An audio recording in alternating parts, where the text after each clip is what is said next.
All right. So, we'll just wait for everyone to catch up.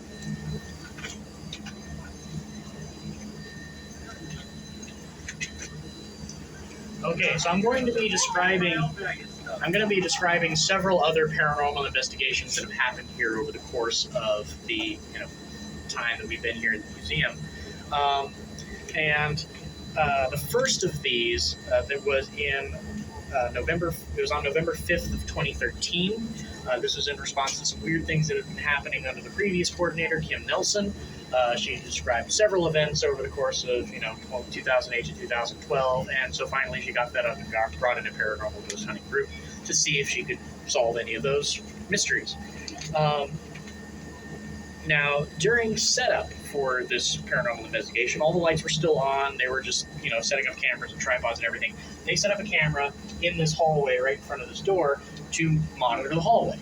And they set it up, and as they were walking back down the hallway, they heard something behind them and turned just in time to see the camera rotating toward the door 180 degrees so they couldn't see down the hallway. Unfortunately, this was before they turned anything on, so they didn't catch that footage.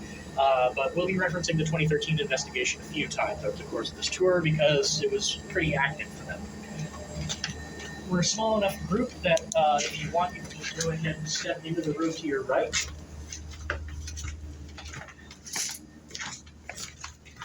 If you don't mind closing the door behind you, I appreciate that. Thank you so much. So this is our hospital room. This room actually looks the way the rooms would have looked in this building back when it was still active as an old folks home. So they would have all been this size. Each of the rooms they're going through used to be someone's residence, and this particular room was the residence of one Samuel Abernathy from 1959 to 1960 when he died. And he is remembered by the still living Dave Scott, who was the caretaker's son at that time, and he recounted a story where right before he died, probably about 2 weeks before he died, Sam was an amputee, and Dave Scott had the opportunity to take him in his truck. He had just gotten his driver's license at 16. He took him in his truck over to Oviedo, where Sam Abernathy came from, and Sam got to go say hi to his neighbors, who were thrilled to see this old black amputee getting driven around by a white guy. Much to it was sort of upside down for the times. But Sam, if you believe Karen Jacobs, who was the coordinator from about 1997 until 2008, she believes that Sam still inhabits this room. And she believes so for one very specific reason. Back in 2003, when this building was being renovated, they changed the light bulb in this room to one that was brighter so that you could see in this room, right? And she would come in, and the light bulb would be unscrewed. So she'd flip the switch, and the light would come on. She'd have to go and get the ladder, climb up there, pull down that heavy fixture, screw the light bulb back in. This happened 3 or 4 times before finally she got fed up. And she knew Dave Scott. She asked Dave Scott who was in this room. He's like, oh, that was Sam Abernathy. He told her the story and everything. And so she walks over, and standing about where I am now, she shouts, okay, Sam, we know you're here. Cut it out. Never happened again. So she believes that, Sam is still in this room. Now, Karen Jacobs didn't go for any paranormal investigations or anything. She was very much of the mind that it's a museum. Of course it's haunted. We know exactly why this stuff is happening. There are ghosts. So it wasn't until Kim Nelson in 2013 that we started doing investigations and cataloging the exact dates and times for these things. If you'll follow me in the general tour right here.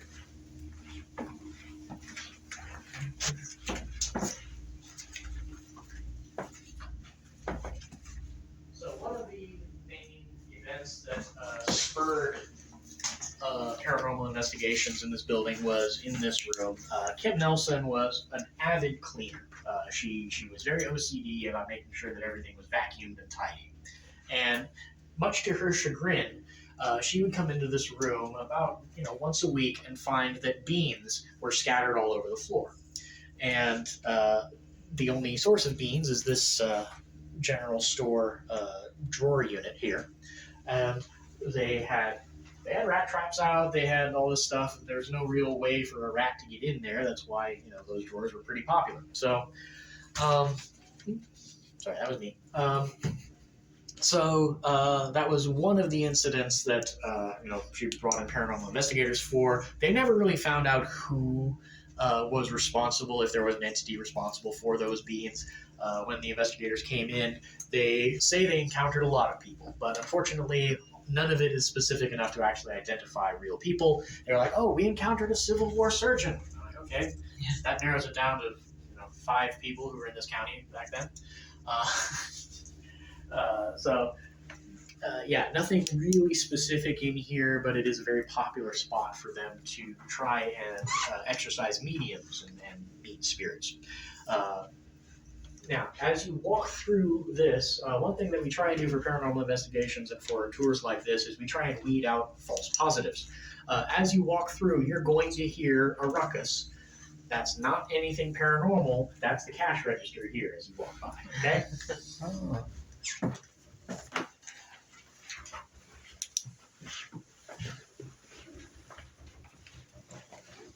Oh, I hear it. I hear it. So one of the things that qualifies a story and brings it from okay, this is sort of hearsay to something that we can identify and actually put on a tour is something that's a little too coincidental for comfort, right? So one of those incidents is in this room.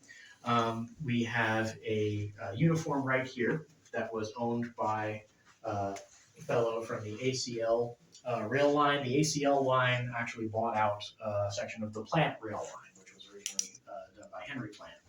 And the Plant railway system built a lot of infrastructure in this county. It was the first hospital system. They had quarantine camps during the yellow fever outbreak of 1887, and ACL sort of inherited a lot of that legacy. But this uniform we thought belonged to a fellow named Peter Meeks, because that's the name that's on the lantern right there, and that's the conductor's lantern. Right there on the Edison battery. So we thought it belonged to a fellow named Peter Meeks, and when investigators would come in and they would set up in here, they would often try and get in contact with this Peter Meeks because it was a name that we had that they can try and reach, right? Normally when paranormal investigation groups come in, they break off into groups, and there will be 3 of them in different parts of the building doing things simultaneously. And so I will usually walk around because my job is opening and closing the building, making sure they don't break anything, etc. And so I'll be walking around between rooms, and inevitably they will try and get me involved somehow. Like say, hey, do you want to ask any questions? And so as I'm walking by this room and they're doing this was in September 2017. I have all this stuff written down. September 2017. A medium kept getting the name Lloyd, and she thought it must be referring to me. And so I was like, no, I'm not involved in this, don't worry about it. And so I just ignored it because I figured they were trying to get in touch with me. Fast forward 2 months later, we're doing an inventory of this room, and when we pull the hat off, there's a name inside it. Lloyd Reynolds, who actually owned this uniform, apparently wanted it to be known that he was the owner of this uniform. Weird coincidences that my name is Bennett Lloyd. So not referencing my name apparently, and I apologize for misnaming you for so long, Mr. Reynolds. I say that every on the tour. Now we'll talk a little more about the plant rail system in another room where we talk about the I-4 dead zone, because they were responsible for the quarantine response to yellow fever in particular. But suffice to say that they were very, very much on the front lines of germ warfare, essentially. They built quarantine camps in Sanford during yellow fever. If you go to Henry's Depot, the depot's still standing. There's a big field where they're building condos now. And that was the quarantine camp. It was an entire city block full of tents. And if you were too sick from fever to stay at that camp, then they would ship you to a hospital about 4 miles west. and there were several deaths recorded in Seminole County of fever. However, it would never be yellow fever, because if it was yellow fever, then Sanford would get shut down. They would be quarantined by the Florida Board of Health, and all the shipping traffic that was the business, the breadwinning for this town, would get rerouted to our rival Enterprise across the lake. And so what we would do is we would say there's no yellow fever here. It's all bilious fever, malarial fever, or any other kind of fever. It's all different fever. So even though you see a big spike in fever deaths during the 1887 fever outbreak, none of it is ever yellow fever. There was never officially yellow fever in Sanford. However, if you read the newspapers, they all said, oh, we hear there's rumors of yellow fever in Enterprise. Because then Enterprise would get shut down and we would get all our shipping traffic. So, funny historical note about that. And we will revisit yellow fever in another row. But now, though, let's talk a little bit more about another naming coincidence.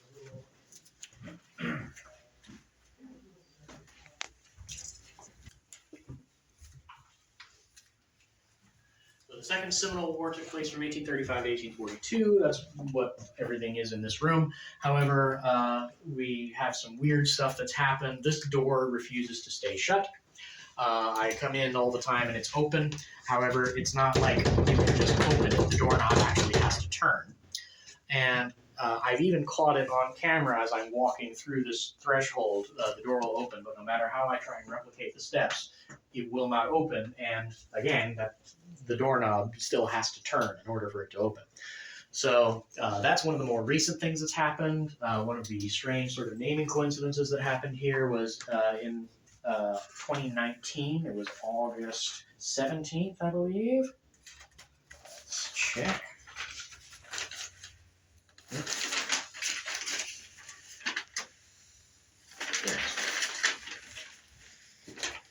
August 17th, 2019.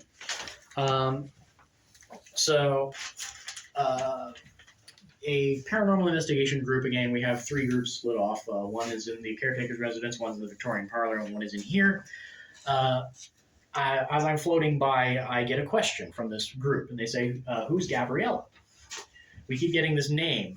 Medium got it, and then it started showing up on our text readers, so we're getting it from several sources, and it's a very uncommon name. It's not one you see. And so I just happen to know, well, it's not a who, it's a where. Gabriella was a location in Florida, on the south side of the county, near the county line between us and Orange. But the reason why I knew it was because the day before, I had actually gotten an artifact from there. And it was this ledger book by A.A. Mooresman. And he came from Gabriella, Florida. And so what they came to the conclusion that he, either was excited by his ledger coming to a museum, or he didn't like that his ledger was in a museum. We're not sure which. But the day after started showing up on that paranormal investigative thing. And this was a case where I hadn't told them I got this ledger. I don't keep those. I don't tell them anything about what's going on in the museum when they come in, because that taints whatever they're doing, right? So that was an odd coincidence. But it's nothing compared to what happened in this room.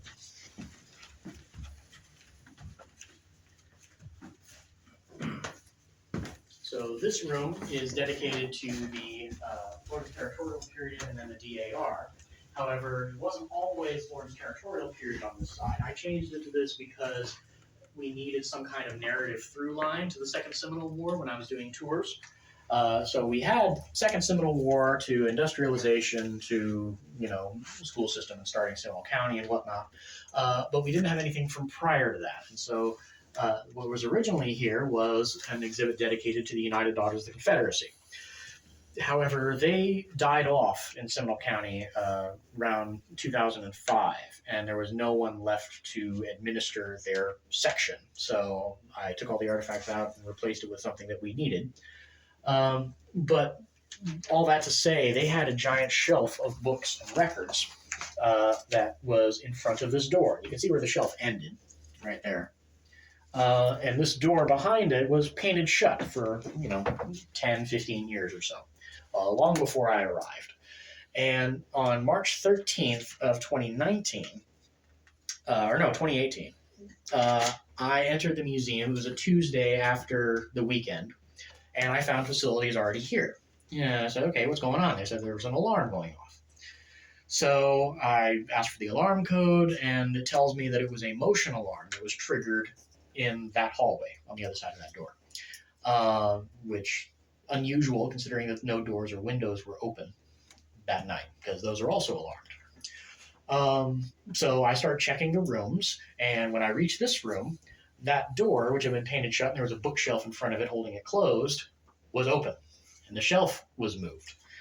You can still see the scrape marks on the floor. It was open about this wide, and the shelf was, here. There was a scrapbook on top that was very precariously balanced, and it hadn't moved. Nothing in the shelf was disturbed.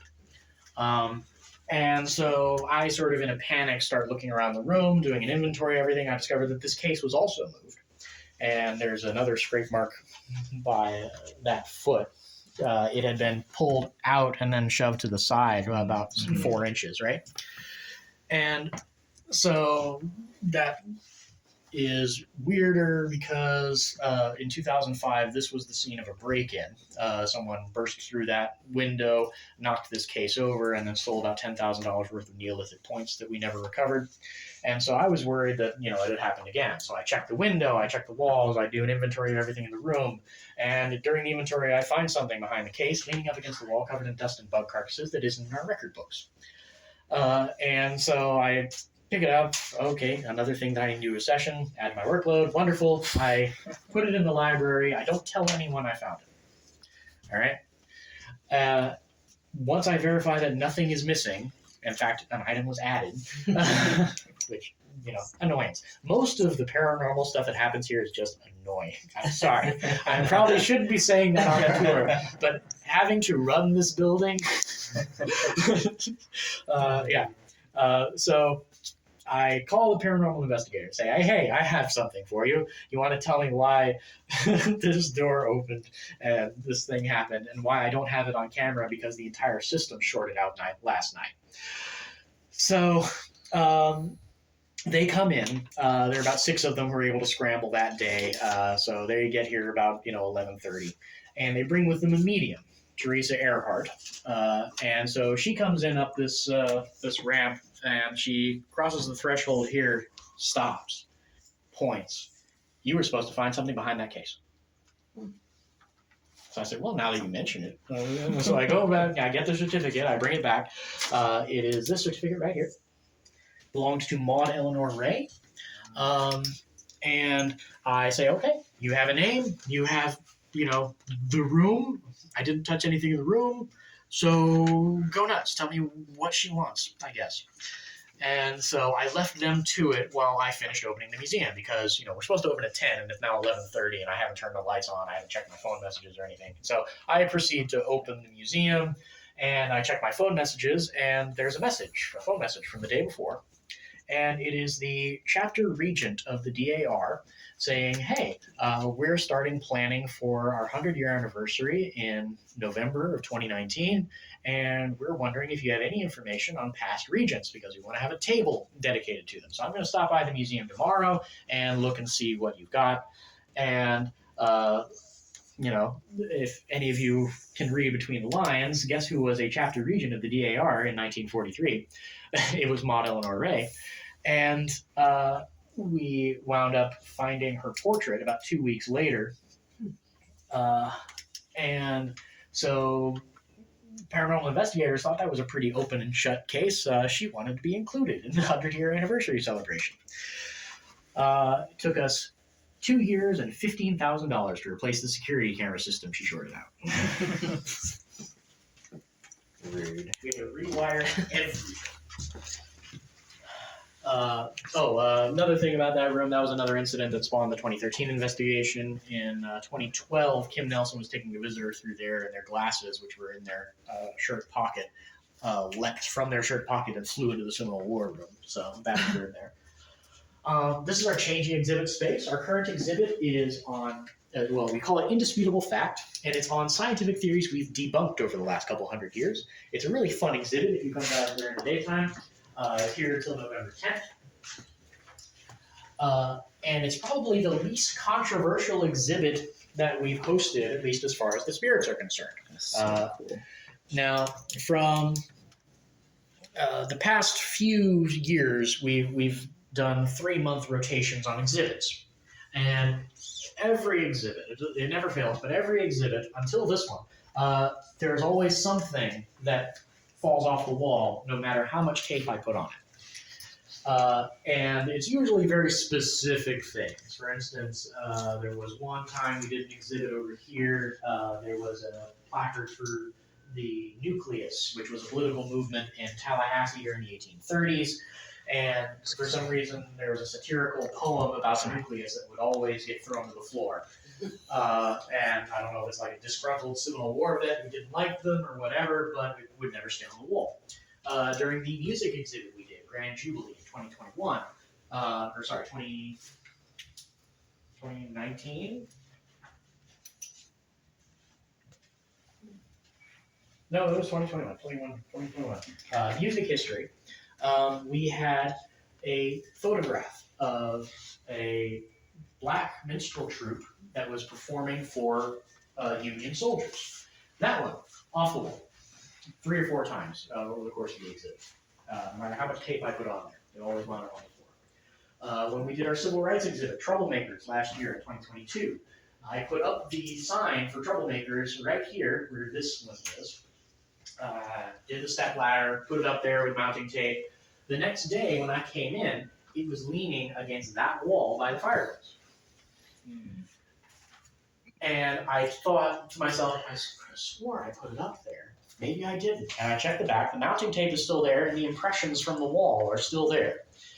Now, whenever this happens, when things fly off the walls, we never catch it on camera. Those cameras are motion activated. It will, keep our record of us going through this room forever. But for some reason, when things come off the walls, the motion capture always fails. We never see why or how it comes off the wall. In this section here, we get a lot of loud banging and crashing noises, which really irks me because I have to come back and check and make sure that nothing's fallen over. Nothing has ever fallen over. It just sounds like, a tumultuous calamity has occurred, and I'm always running in here like, what's going on? And everything's perfectly normal.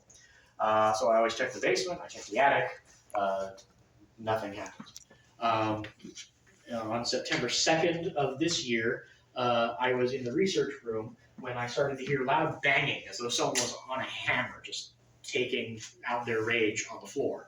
And I came in right as it was ending. It sounded like it was coming from around here. There's 13 raps in quick succession. Bang, bang, bang, bang, bang, bang, bang. And, I went down to the basement, nothing in the basement. Went to the attic, nothing in the attic. There's nothing here. And so I'm like, okay, I'll just add it to the paranormal tour. And so I tell Deborah, who is one of our tour guides, I tell Deborah, hey, we have a new thing to add to the tour. There was this loud hammer banging in the parlor. She's like, oh, that happened last year. October 27th. I had a whole group in here and that happened. It was really, really freaky. So apparently happened twice. Yeah, I think that covers it for this room. Let's go to the caretaker's residence. No, I keep hearing music. Yeah, I was gonna say, is there a music box? Yes, there is a music box. That's deliberate. It's not any ghost. Just checking. Oh, okay. So here is where we highlight some of the other more macabre history of Seminole County. If you are interested in reading some of the darker histories that we're usually not showcasing. But yeah, there is more stuff on this table, and I do have this presentation that I give at the library. It's called Spooky Seminole, which goes in depth into a lot of these topics. But we're going to talk a little bit about this one. Some of you are familiar with the I-4 dead zone. Some of you may not be familiar with why it's called the dead zone and what all is supposedly causing it.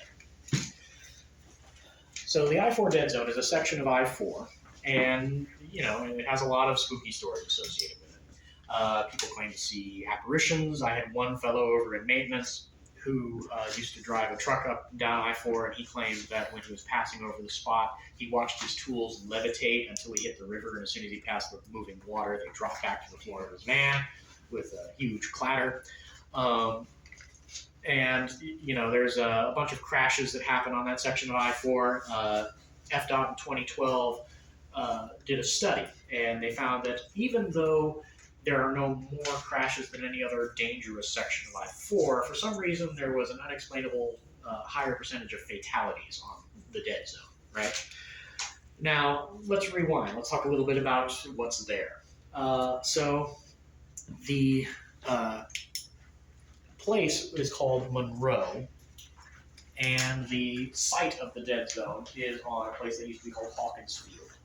Now, Hawkins Field is named after Albert Hawkins, Albert S. Hawkins, who purchased it in 1906, but before that, it was St. Joseph's Catholic Colony. One of the things that we elaborate in the darker history of Seminole County is the St. Gertrude's Massacre of 1872. Essentially, Henry Sanford, when he came down, he wanted to start orange groves and he needed labor to do it. So he brought 70 African-American laborers from Monticello, Florida, and the African-American laborers made the mistake of trying to vote in 1872, and they were run off with shotguns and many of them killed by the denizens of Mellonville, who did not want a strong voting black population here. So if any of you thought Ocoee was Central Florida's first race-based massacre, they are wrong, unfortunately. So Henry Sanford realized he couldn't bring in black people to work his orange groves. So he switched to white people. And so that's why we have the Swedish community here. That's why we have German Catholics, the Slavic community here. All of those immigrant groups were brought in by Henry Sanford between 1876 and 1886 in order to work orange groves in an indenture system. St. Joseph's Catholic Colony was the Catholic group. They were all Catholic Germans. None of them could speak English. There were only 4 or 5 families who wound up coming over. And they were administered to by a priest named Felix Prosper Svedberg. And he was basically the only English speaker among them. And he made the mistake in 1887 of giving last rites to a priest in Tampa. He visited the priest to give him last rites because he was dying of yellow fever. He promptly contracted yellow fever himself and died in Tampa, which left the Catholic community without a priest. I mentioned the plant railway system and its hospital system, right? So the hospital that they built to house suspected yellow fever patients was the only location they gave was 4 miles west of Sanford. Well, what was 4 miles west of Sanford? St. Joseph's Colony. So when Germans start dying of fever, there is no one to give them last rites. And they are buried in a cemetery that wasn't really ever logged as a cemetery. Work by Charlie Carlson in the 1990s. It was published in the 1994 Florida Genealogical Society Journal. Showed that there was indeed a cemetery there, and there were at least 4 graves that were marked in 1906 when Albert Hawkins bought it. There were 4 wooden crosses that still existed. At one point, he hired a farmhand who mistakenly plowed over the graves. That night, his house burned down in 1922. This was the only piece of furniture to survive the fire. It is a little red rocking chair, supposedly rocks by itself. I've never seen it. Every museum has a chair that supposedly rocks by itself. I don't really believe any of them. But what I find most interesting about this chair is you can still see the black char beneath the red paint if you look closely. It was, once again, the only piece of furniture that survived the Hawkins house fire. After that, he put a fence around the gravesite, re-erected the crosses, made sure that no one else could plow over it, and it survived. We see it in aerial photographs. There it is, fenced off in 1940. Here it is starting to get overgrown in 1948. By this point, Gladys Hawkins has inherited the field. It is eminent domain in 1957. That's the grave site right there. And you can see that there's a railroad here. That railroad doesn't change location. There are road intersections here that we can trace through the years. And then in 1960, I-4 is built. And this is the site in 1972. This is the site today. And that red square is where the graves are today. They were supposed to be moved. Gladys Hawkins tried very hard to make them move the bodies first. But in 1960, they poured fill dirt over the graves removing the bodies. And that was the day that Hurricane Donna, which was headed toward the Gulf, decided to make a weird right turn and plow eye first over the site. Ever since then, the site has been, unlucky. The very first crash on I-4 happened over that spot when a shrimp hauling truck jackknifed, killing both the driver and the car which he plowed into in oncoming lanes. And in 2004, when they were widening it from the 1 into the 2, that's when we got 4 hurricanes in a row. When hurricanes Matthew and Irma came through, there was road work being done on the exit there, and the Aqua Ultimate project is inching ever closer to that spot. So we have lots to look forward to. All right. Oh, one thing I should say. That spot right there, Abigail Ferreira, who is a volunteer who worked here, she reported that in September 17th, 2016, she reported that there was a medium here who felt the presence of a dancing girl, which wasn't remarkable, except that she also reports that a bluish-white mist materialized where they pointed to the girl and then flew into her face. She says, quote, "It didn't feel threatening, it took me aback, but I felt like whoever it was, they were just saying hello."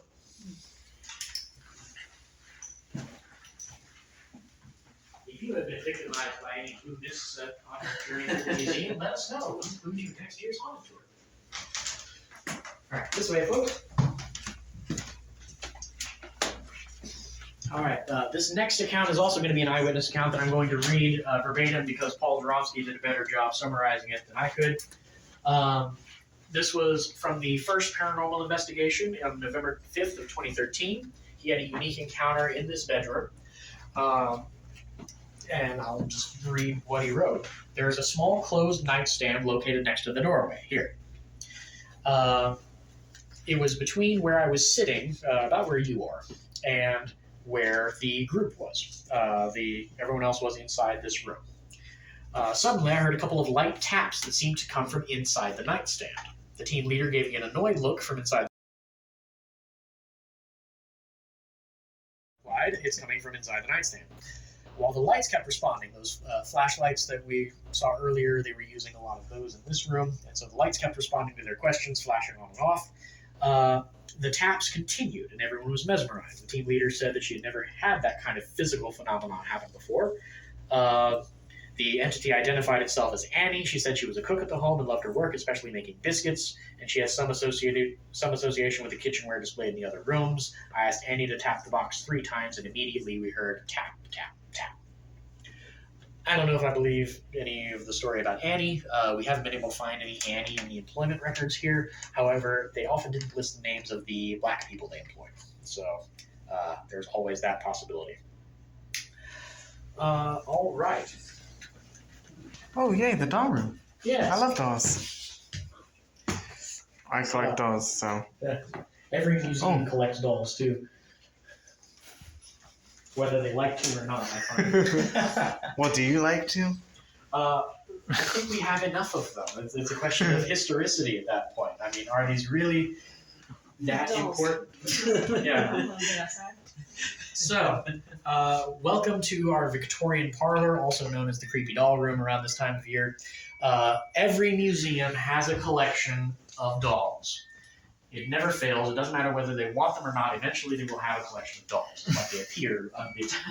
But ours, we don't really have any other opportunities to showcase, so I just decided let's start chucking them all in here. This is a fraction of our collection. And so this room, poor David, when he was first setting this up, David Matta, the fellow who was like, oh, thrown over the carriage. So one year I was having him help me set up this doll room. We didn't know that the doll had a music box in it. Oh no. And so, lo and behold, we finished setting up this room. As David is leaving, he suddenly hears... Which one is it? It's this one right here. Oh. That one, of course. Yeah, oh, that. Wait, which one? Yes, That one. That one. Yes. So, Yeah. Wow. It has to be like the creepiest looking one of them all, too, right? So neither of us had known that. It gave us all quite a fright. I don't know whether it was, just pre-wound or whether something wound it, but that was another funny story and probably the reason why David Mata prefers the U.S. Navy. To wrecking gear. Now this is one of the instances where I'm going to tell you the story about a ghost who we cannot verify historically at all.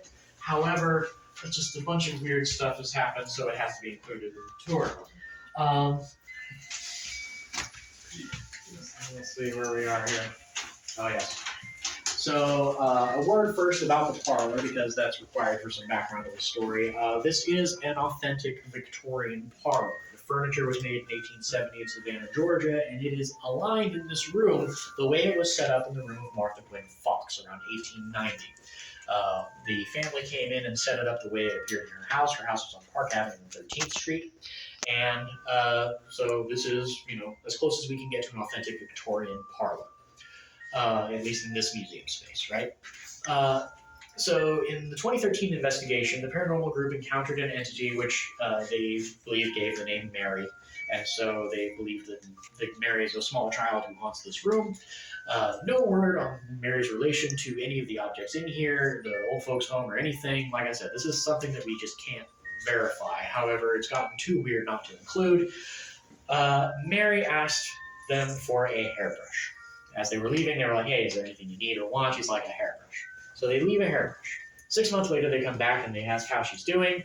And she says, I hate the hairbrush. Why do you hate the hairbrush? Well, it's plastic. We didn't have plastic when I was alive. So I want a wooden hairbrush. And so they leave a wooden hairbrush. They go out to Bed Bath & Beyond, they find a wooden hairbrush, they leave it on that table. For, the next few years, the hairbrush would move around the table, right? You'll notice that it's not a wooden hairbrush. There's more to the story. Now, I think it was probably like visitors who were just picking up things that they shouldn't. But if you believe, the paranormal investigators volunteers, the hairbrush would move around by itself, right? So fast forward to 2021. I am doing an exhibit on Victorian mourning and mortuary practices. And what do we have here? We have a parlor. I can convert it into a mourning parlor. It's the perfect opportunity for an authentic exhibit, right? So I bring in a wicker coffin that we found. It's very rare to find them still intact. We have that showcased here as though it were, the wake for the deceased. We have a portrait properly draped with the black fabric. We covered all the mirrors.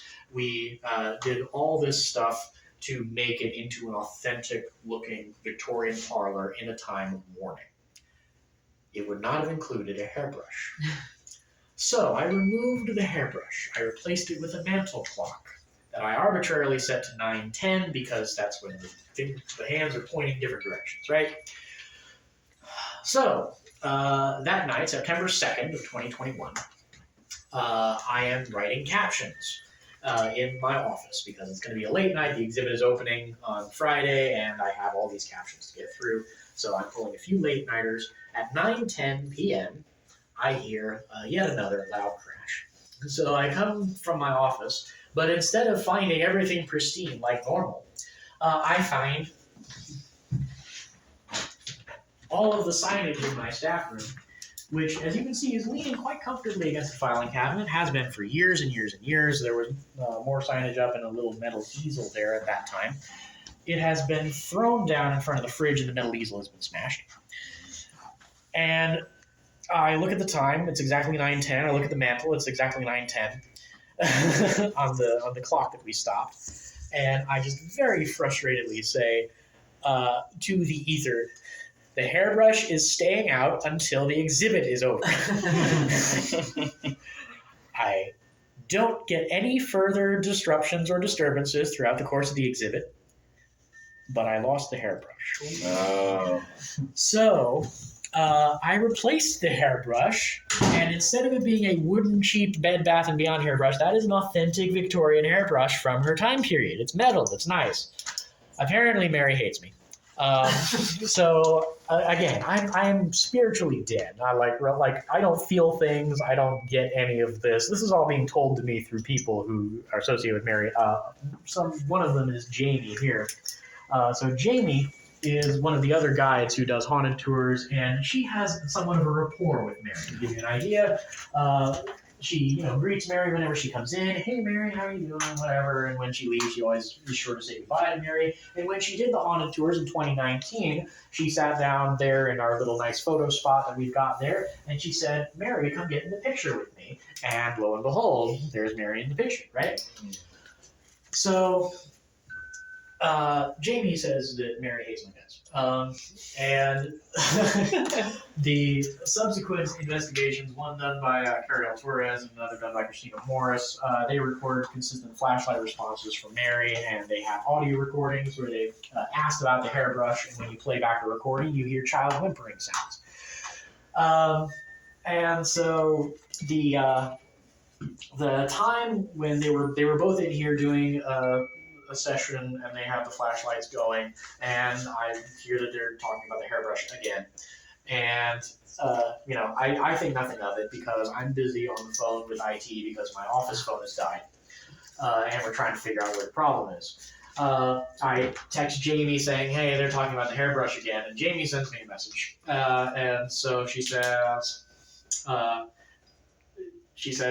right, you need to tell her from me that I miss her and I will be back to visit soon. And so I come in, I read the text message off. Jamie misses you, Mary, and she's going to come back and visit you soon. And the lights flash, not the flashlights, the room lights flash, like really bright, disturbingly bright. They're not supposed to go that high. Then I get back. It isn't until 5 days later that IT finally figures out what's wrong with my phone. What's wrong is, as they were talking about the hairbrush and getting Mary all riled up and mad, my office phone specifically, was unplugged from the hub and left me without a phone for 5 days. So, yeah. So apparently Mary hates my guts, and I don't know where the wooden hairbrush is. Even if I do find it, that's an authentic hairbrush. I don't know why she has a problem with the real hairbrush. Maybe I have to find a wooden one. I don't know. So that's Mary. That's the story of Mary and the hairbrush and why I'm on her hate list. All right. Sheriff's room is down this way. It's really the county services room, but we're going to be talking a little bit about the county sheriffs.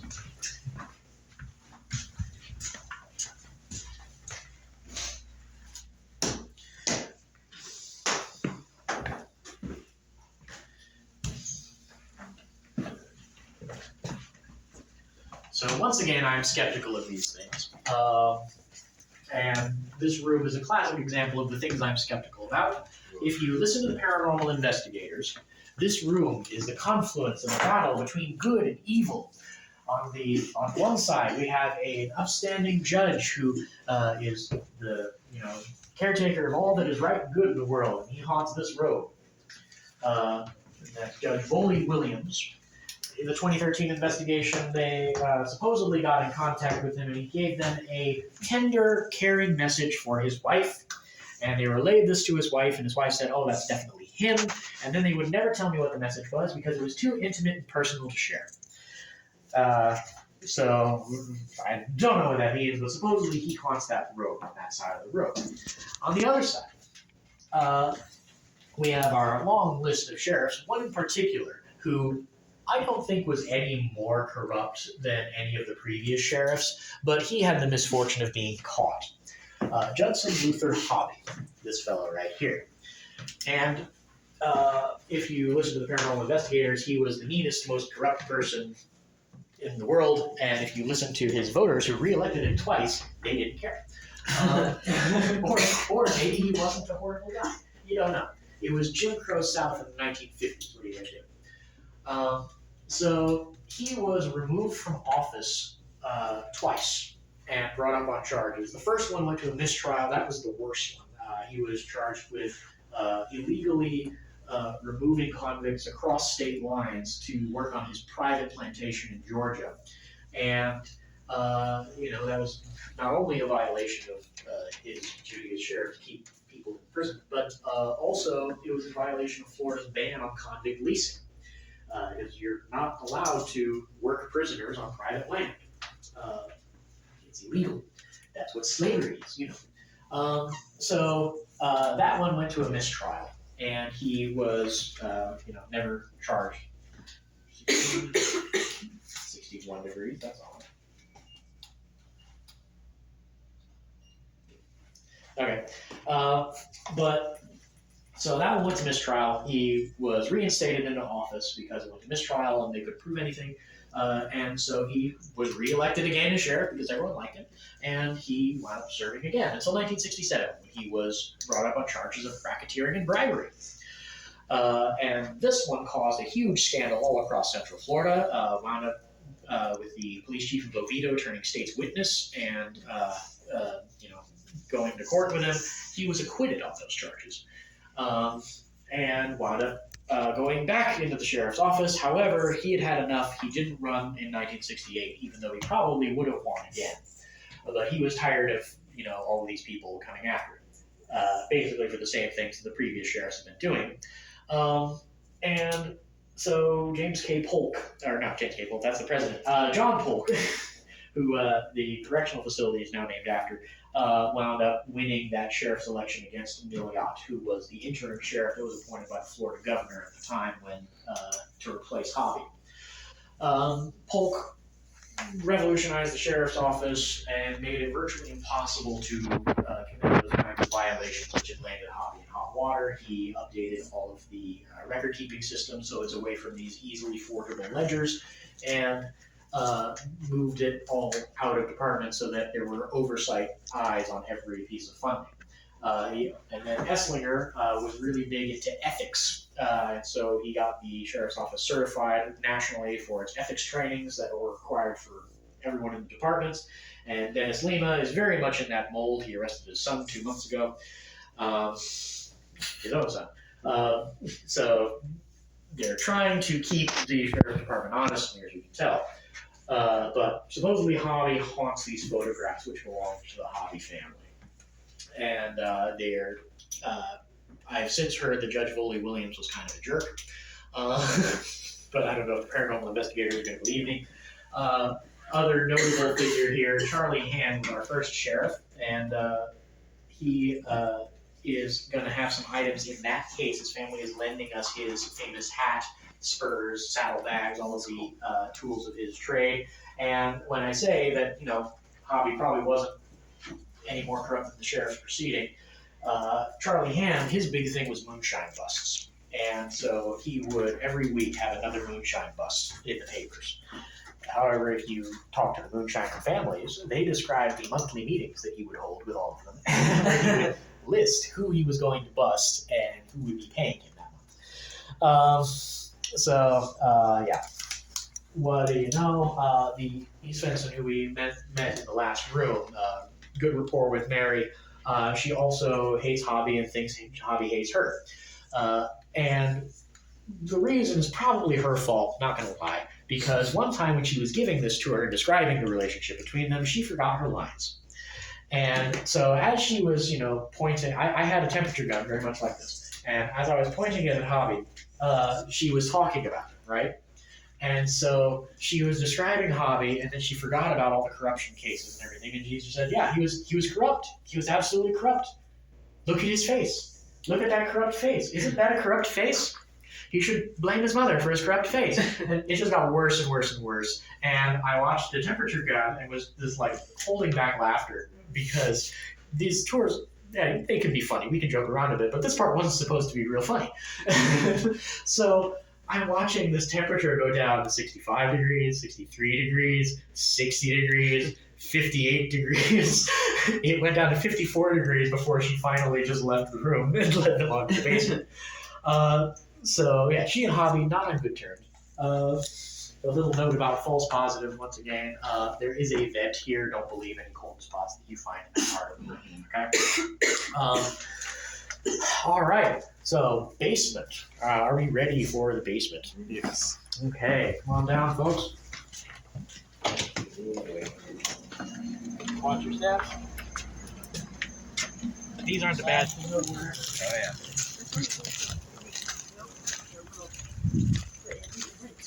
We're going to the basement. These doors are supposed to be open. Watch your step going over these blocks. And then these stairs probably haven't been refurbished since the 1950s, so watch your step. I think I'm just gonna rough it. Yeah. Welcome to the basement. If you're tall, watch your head. I'm sure. What was in here? Welcome to the museum's boiler room. The fuck is this thing? All right. It's dark for the ambiance. All right. So, welcome to the boiler room.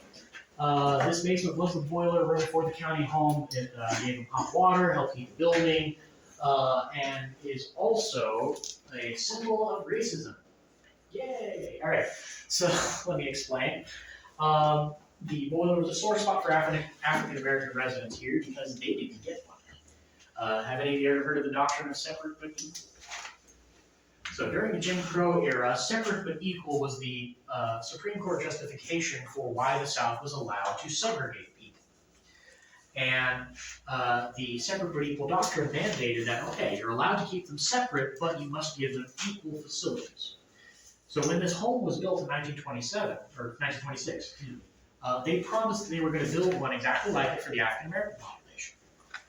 In 1930, when they start getting all kinds of people who are flooding the county services, or the county chambers, asking to be housed because they've lost all their money, they're elderly, they're indigent, they can't take care of themselves, and they're black, the county has still haven't done anything. So in a panic, you can read this in the minutes, in the panic, they find a disused convict camp in Oviedo that used to be for road workers. They take them apart, they rebuild them here, and they chuck all the African Americans in. It's where the pole barn is now, in the back. And it had no hot water, it had no radio like the white folks did, it had no parlor like the white folks did. It was a nasty, nasty mess. And the boiler was sort of the symbol of what the whites had and the blacks didn't in this facility, right? So there's always been sort of a palpable resentment that sensitives feel in this basement, and that might be the reason why. But going back to the hauntings that have occurred, in 2013 they named an entity in this area Mr. Nasty, because it would scratch people. Chiefly blonde, middle-aged women. Sorry, apologies. But they made up a story. Well, I say made up a story. They came to a conclusion by asking a bunch of questions of flashlights and stuff. They came up with an explanation for who this entity was, why it was doing what it was doing. I don't necessarily believe any of it because, well, for reasons that we'll get into. But between 2013 and 2016, September of 2016, they came up with this story and they started asking other entities to try and verify it. The story they came up with is roughly as follows. It was a black former minister whose family was poisoned by the Ku Klux Klan, and he was attacking white women because one of them served the poisoned food at what was supposed to be a neighborhood potluck. The woman's name was Sophie, and they supposedly got a hold of her. And over the course of these investigations, I arrived in 2016 as it was pretty much ending. And in September of 2016, they had a big crossing over ceremony where they lined this room with candles and stuff, and they tried to send them over to the other side, right? And they did their ceremony. They said that, oh, it feels empty. It feels like there are no more spirits here. Everyone's happy. Yay! And they just wiped their hands and they left, right? So last year, when I'm telling this story, I talk about, this entity and how it, scratches people.